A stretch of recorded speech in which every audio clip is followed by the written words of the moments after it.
So Deadlock has had a pretty major update recently. In the past couple weeks, they've introduced a new game mode, they've made big visual changes, and they've been rolling out a new wave of characters.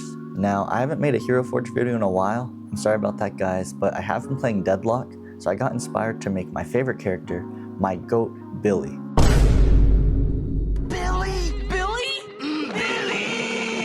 I don't want to keep the intro too long, so I'm just going to get right into the speed build. So right off the bat, I'm trying to change his proportions and figure out his head, his expression and things like that.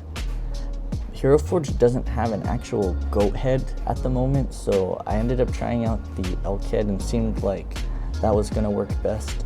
So I settled on that.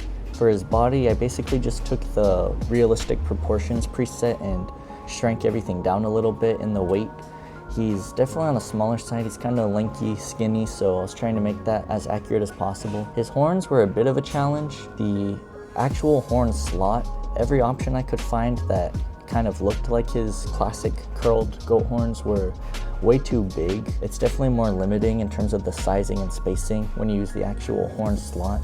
So instead I opted to not have horns right now. I'm going to figure that out later using kit bashing instead. And for his pose, I was definitely inspired by the actual in-game art when you select him in the hero roster. So I'm using that as my main reference. You can see his hand right there definitely has the classic horns throwing up. And then I'm using his actual horns right here with kit bashing, trying to get the kind of classic curled horn that goats have.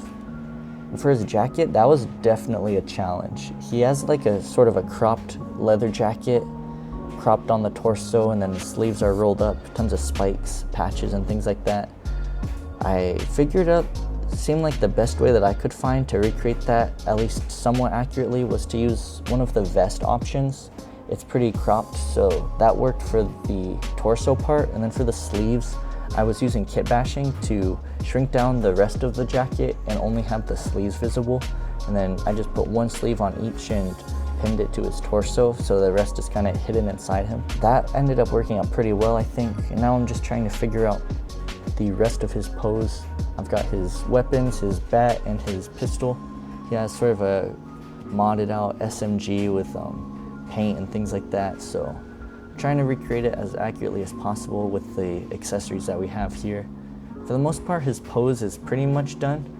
I got the kind of general layout and silhouette of everything down. Now it's just time to get into more fine details using kit bashing. So here I got his bracelet and I'm trying to figure out other accessories. He's got a lot of spikes, and that was definitely a challenge because right now kit bashing still has a relatively small limit, so you can't add too many small accessories like that. I'm trying to figure out the best way to go about everything here. His shirt was also a bit of a challenge. He's got sort of a torn up shirt that goes over his pants. So I'm trying to figure out the best way to recreate that look here. Kind of the same way I figured out the jacket. I'm opting to go with a cropped shirt for his actual shirt slot, and I'm using kit bashing to use a ripped up skirt as the bottom half of his shirt. And now I'm just doing some of the fine details there. It ends up looking pretty accurate, I think. He also does have a doll or a stuffed animal of a goat, and that was a pretty easy process. I just took the actual kind of ragdoll item that they added a while ago and just kit bashed some little horns. His bat and his horns also have a ton of nails, so that was another kind of random thing I had to figure out.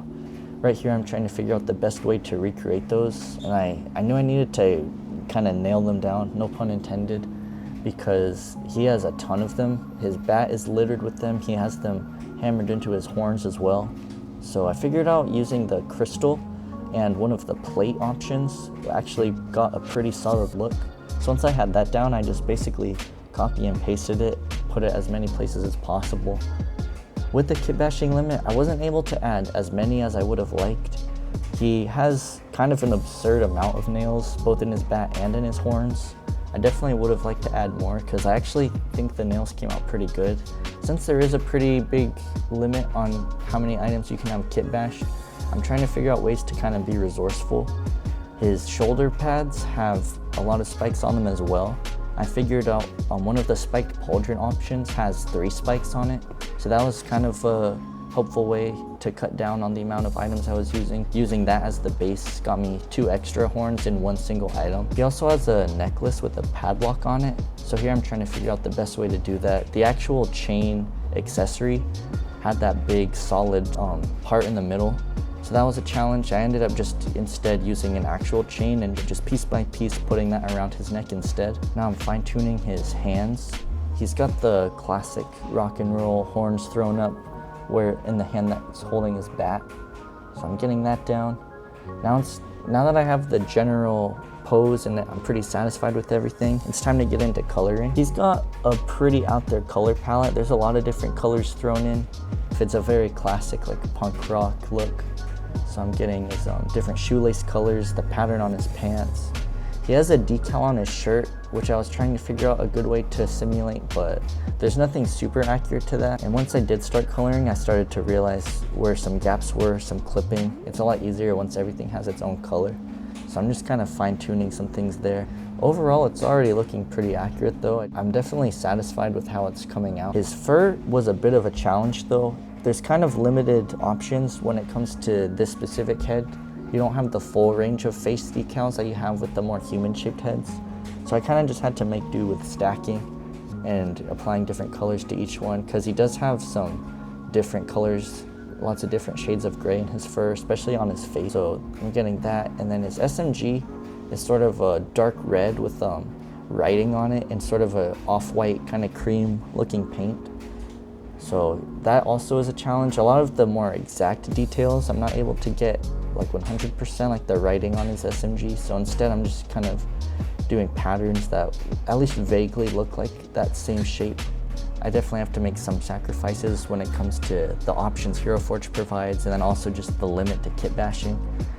Some things like his suspender straps on his sides are just gonna be either too difficult or not possible with the other accessories I already have in mind.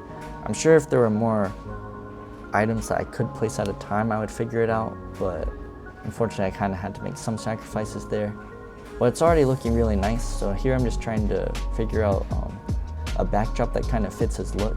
Dark for the most part, but with lots of splashes of color, that kind of edgy, like concrete texturing too. But overall, it turned out really nice. I haven't recreated too many characters before, so that was fun. A lot of times I'm just doing original things or just more general things like knights or creatures and like archetypes like that, not so much specific characters from existing media.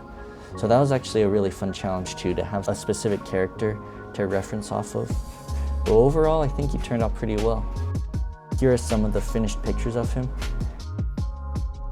If you want to see me try to make any other characters, whether in Deadlock or in any other existing IPs, definitely let me know as well. I'm always open to suggestions, and I definitely want to make more videos again. I know it's been a while, but it's always a fun thing to do, so I definitely want to try and pick it up more often. And if you have made it this far, thank you for watching. I really appreciate it. I definitely, like I said, want to make some more of these videos. So if you do have any comments or suggestions, please let me know. I'm always going to be open to that. And I hope to see you in the next one. Hopefully it's relatively soon.